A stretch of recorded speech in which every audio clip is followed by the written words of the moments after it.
Well, let's hop in. It's great to meet you. Thank you so much for taking a minute out today. I appreciate it. Yeah, yeah, thanks for having me. You bet. So before we get into your work specifically, I want to begin with this question. I always start with this. The proverbial fork in the road for humanity was 6 years ago during this pandemic. There were so many things that changed that we had to ask ourselves, how did you get through that era? And how has it changed the way that you approach work and things today? Yeah, that's really interesting because I remember the first thing that popped into my head, even as you're bringing that up, is the pandemic felt like, oh, this is my life. Like I'm so used to all these twists and turns and unexpected moments. And now it's on a bigger scale. It's not just me doing it by myself or experiencing it in a way that, feels like myself. Yeah. But it feels like, oh, this is just life. And we all get to be in this place together. And so there was a place where it felt exciting and interesting, and a place where it felt like, what is going on with the world? So it's kind of, yeah, it sort of had different ways, or I experienced it in different ways at the same time. Yeah.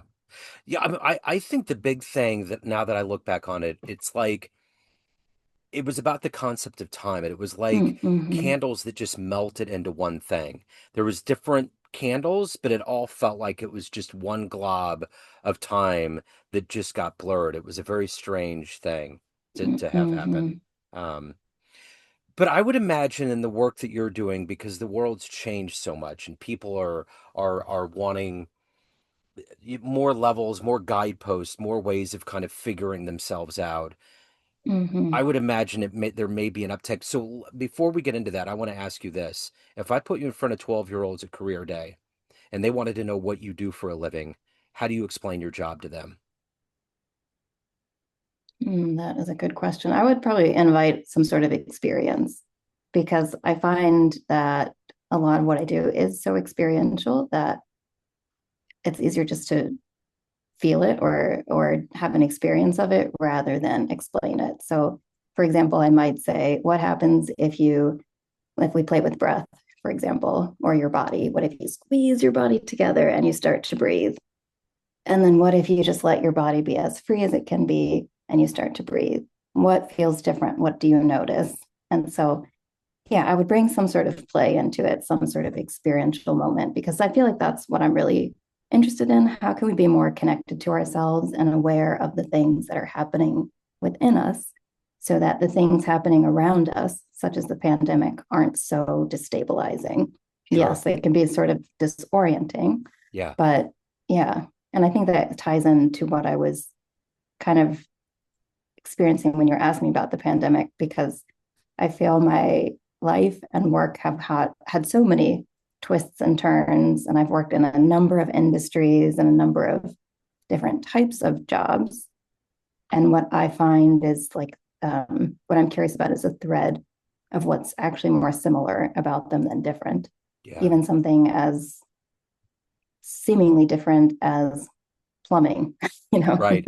Yeah. or home repair, where how you hold the drill really depends on how it's the more that you're connected to your body, the easier it is to use a drill, something as simple as that, where I feel there's a way that we like to separate as a marketing tool. And I think that's so clear or helpful to bring clarity and distinctions. But sometimes I think we miss how simple or how similar the things that we do actually are. Sure. No, I totally Yeah. get it. So let me ask you this. When you were that age, what did you want to be when you grew up? What was your dream job? Oh, I never had a dream job. Okay. Okay. In fact, all my siblings did, but even my parents were like, Lindsay, we don't know what it is that you're interested in. And you could do this and you could do that because you have skills in this and skills in that. But those things didn't appeal to me, like accounting, because I love to use my mind and I love to figure things out and I love systems thinking in general. And I think that can be applied to so many different types of modalities. But I'm really interested in people and psychology and the body and a number of things: travel, culture, Yeah. language. So, yeah. So let me ask you this. Take me back to your childhood. What were the seeds that were planted that made you so intertwined with all of these interests that have become who you are and your profession right now? I think a lot of it has to do with being a military kid and moving around. So I didn't have a sense of a particular location as home. I was always moving to a new place, meeting new people, having different experiences. And I think my parents, um, there's ways that they were very expansive in how they parented and certain experiences they wanted us to have. And there are ways that felt very rigid to me in terms of the religion I was raised in and well, it felt more rigid to me and certain belief systems. So there was that tension of, well, I feel, my family doesn't fit the, people used to say that to me all the time around my dad, or how disciplined or, disciplinary or strict my family might be because of this military background. But actually, my dad is one of the most gregarious, kind, generous people, and my mom too, both my parents. And so it didn't really fit. And friends would meet my parents and think, oh, this is a military family. So, Yeah. yeah. So I think there was always this sense, or I'd often have an experience of not fitting a particular box. And so I felt that way even myself, because my siblings had more of a clear idea of what they wanted to do. Even my brother, he's a Broadway actor. Yeah. And from a young age, he'd watch anything that he saw that looked like a stage, or that he would think was a stage, whether it's a fireplace mantle or the a step. He'd be like, I'm on a stage. Yeah. And I Yeah. didn't really have that sort of, oh, Lindsay clearly is on a track to become this profession, or, on this professional track. So, yeah. So if you break down your professional career at this point, how did you evolve to where you're at now with somatic? How did you know this was your place? What happened Yeah. that led to this? A lot of it was through experience. Yeah. So I've always enjoyed moving my body and going to the gym and exercising. And so that always was something I did for fun, not because I wanted to have a particular body. And I enjoyed eating healthy because I liked the taste of the food. Again, not necessarily trying to be healthy, but I just enjoyed my experience of life, or my body just eating certain ways. And there was a time when I was, I think, in my mid 30s, where I had um, a um, I was hospitalized, and it didn't make sense to me because I was, training for a marathon. I felt like I was in a good place physically. And it wasn't clear what was going on. It was um, it was but I lost a connection to myself, my body not being able to do what I expected it to do or was used to it doing. And so that was a moment that felt really disorienting. Well, even further back, I was living in another country, and there was a misunderstanding there between my work and there are lots of moments like that where I sort of, everything was so disorienting. Even a relationship that I was in, that I thought it was going in a particular direction, and then it abruptly went into a different one. So these moments where my physical access to myself, or the ability to do certain things with my body, were limited, or where I thought was happening in my work was not, or within a relationship was not. And so, yeah, these moments where life just had to rearrange, or where I experienced it in a way that was very disorienting, really sort of got me on this path of, well, what am I doing with my life? And I had lots of underemployment or unemployment, or um, not doing, not necessarily feeling I was in the right fit with my job, Yeah. but also enjoying my work, because I taught and I still teach ESL on the side. Okay. I find it to be really fun, Yeah. but I do it in a different way. That's not about grammar and vocabulary, but rather how can words bring more connection, or how can we connect even without words? And so I started to notice that being a trend of how I'm really curious about connection.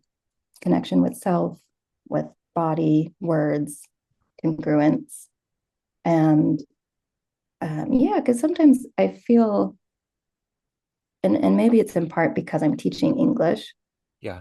I'm just more attuned to language itself, whether I want to be or not, because I'm teaching it, right? So Yeah. certain grammar, construction, or even vocabulary words, I'm sort of invited to question because I'm explaining or helping others with their own questions. And so, yeah, I think I'm giving a sort of a long-winded answer to say that Yeah. I'm just No. very curious. Yeah. No, and that's an interesting correlation with ESL because the process of communicating, part of it's verbal, but there's a lot of Mm-hmm. nonverbal cues. So there's a lot of things Mm-hmm. that you read that would be a part of how we interact and how we use our body. You know, I Mm-hmm. think Yeah. those are all a part of the process. So who's been that inspirational force for you in your life that's allowed you to navigate and to find your place, or that's inspired you to be you and to try harder in life? Yeah, I would say in this moment, two people are coming to mind. One is a therapist that I worked with for many years, and I still check in with her from time to time. And there are other practitioners who I feel encourage me to connect with myself. And yeah, she just was one of the most expansive people in my life that could really, um, I felt like I was really seen by her. It wasn't this pathological experience. It was really inviting me to connect with myself. I remember even some of my sessions with her early on, she would say, "You keep talking about other people. What is it that you feel? Or what is it?" I'm like, "What are you talking about? This is me, how I feel about this other person." So she, I feel, really inspired me to think bigger and get outside of myself in a bigger way. Um, well, now I'm sort of going in a different direction. Someone else is coming to mind because I lived in Indonesia for a couple of years. Yeah. And so there's someone that I lived with in Indonesia that also invited me to experience life differently just through her being, which in hindsight, I look back and notice how that was happening, or maybe not how that was happening, but how much she has influenced me because she recently passed and I had to kind of yeah, consider her and her legacy and her influence in my life just through her passing. And I would say the third person is someone that I've been in relationship with in lots of confusing ways, but that they've really inspired me to connect with myself, sort of in an untraditional sort of sense, but someone that I feel really sees me and knows me deeply and really helps me come to term with how I actually just confuse myself Yeah.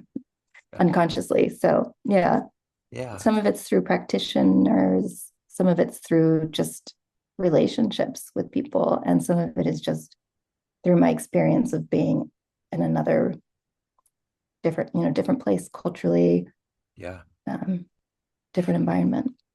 So let me ask you this. If you can meet one person alive on the planet right now that you find fascinating, that might help you on your journey, you could ask some questions, talk to them for a little bit. Is there anybody you would love to meet and talk to? That's a great question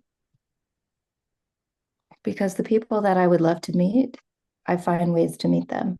Yeah. Yeah. So I'm trying to think, who have I not met that I would love to meet?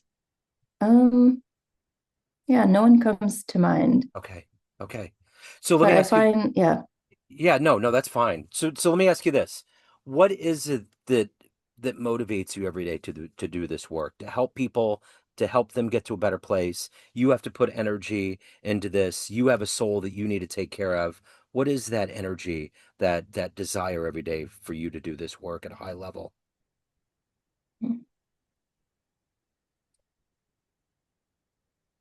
I think so much of my life I have tried to find the quote unquote right path. And I think there's so many ways people describe the work that they do or the problems they solve in a way that for me, kind of I would get lost in, well, I think I have a problem with this or I have a challenge with this, but is this the way? Or really, how do I say it? I feel like I was losing myself and trying to connect with myself more deeply. And so, if there's a way that I can be a person who can witness someone be more connected to themselves in a way that they don't actually need someone else, like I'm really interested in putting myself out of a job, Yeah. or even just to have I love having meetings with someone who's interested in working with me and getting to a place of like, yeah, maybe, I don't think you need to work with me. Like, I Yeah. think you're already connected to yourself. And what if you can expand on that? Like, what if there's nothing here to fix or solve? And so, yeah, I'm really interested in shifting the idea that we have something that needs to be fixed or solved or healed. And not to say that we can't live more expansive lives, but I wonder if we can do it in a way that's more playful Yeah. and experiential. Or yeah, that's what I'm really interested in. Yeah. So let me ask you this. If you had a dream tonight, you ran into the 18-year-old version of you. You walked into the room and there was a film projector and you click play and there was a 60-second highlight reel of your life that came up on a projector. Would you believe that your life turned out this way? Oh, definitely not. I was actually talking to my niece, um, who's who's about half my age. Well, she's 20. And and I remember talking to her and thinking, wow, if I were you, like if you were me, if you're my 20-year-old self, I think I would look at the current version of me and think, wow, like that's who I'm going to become. She's a Yeah. little bit out there. Yeah. Yeah. And there might be a part of me that's like, wow, like she's pretty amazing. So Yeah. I don't know. I'm very curious, but I know that if I was in a room with my 10 or 20-year-old self, there's a part of me that wouldn't even recognize her. Yeah. And there's a part of me that would just remember how, yeah, things I don't even, how do I say? Yeah, I'm very grateful for that version of me. And also I'm grateful for who I have become and who I'm continuing to become. Would you have any advice for that young version of you? I think it would kind of go back to what my therapist said to me around connecting to myself, putting less energy towards what others are doing or not doing, or what that feels like, or what I think about them, to what is it that I feel and what is it that I notice. And I think what's ironic is there's not necessarily a period of my life where I feel that I wasn't doing that or haven't been doing that. I think it's more that as I have more experiences and I'm more connected to myself, I just realize how much more capacity and depth there is to do that. It's like the more difficult experiences I move through, the more grief I experience, the deeper capacity I have for love or for joy or for just having a more pleasant experience of life, and all the things that are not so pleasant about life, but able to be with them and think, wow, like this is what I get to experience as a human, Yeah. as opposed to I got to get away from this uncomfortable feeling. Sure. So, yeah. So on that 60-second highlight reel of your life, what are you the happiest about, the proudest of? The whole life, or just as the 18-year-old, Yeah, or my whole, no, no, in your life that you saw flash up on the wall for mm. 60 seconds, the highlights. What are you the proudest of? I think I'm proudest of all the moments where I stayed with the things that were uncomfortable, the moments that I took risks, things that felt uncomfortable. Because on the other side of all those risks, even if the things didn't turn out how I would have preferred, I got to experience something that led to something else that was interesting. And if the more I feel like I don't take risks, then the more I'm just kind of in the same automatic loop of Yeah. something that's not actually that interesting. So, Yeah. or at that life giving. So let me ask you this. Everyone has a perception of you. Family, friends, clients, everyone that knows you in different capacities, but you're the driving force behind what we experience. What's your perception of you? Who do you think you are? Mm, I think I am unconventional and I like to consider myself as loving and yeah, just really excited about what life has to offer and curious. So, yeah. So who would be an ideal candidate to reach out to you, to hire you? Who should reach out? I think people who are willing to be with their own discomfort, because some of the work that I do is really like tapping, dipping a toe into that area of discomfort that's been avoided. Yeah. And so if someone really wants to do that, then that's someone that's great for me to work with. If it's someone trying to avoid what's uncomfortable, I don't know that we'll really get very far. Okay. So Yeah. how can people reach out? How do they take the next step? On my website, I have a call that someone can book so we can have a 30-minute conversation and discuss what I do, discuss what they're looking for, and see if we're a good match to work together, or if not, there are others I can refer them to. But yeah, that's Okay. probably the best way through the website.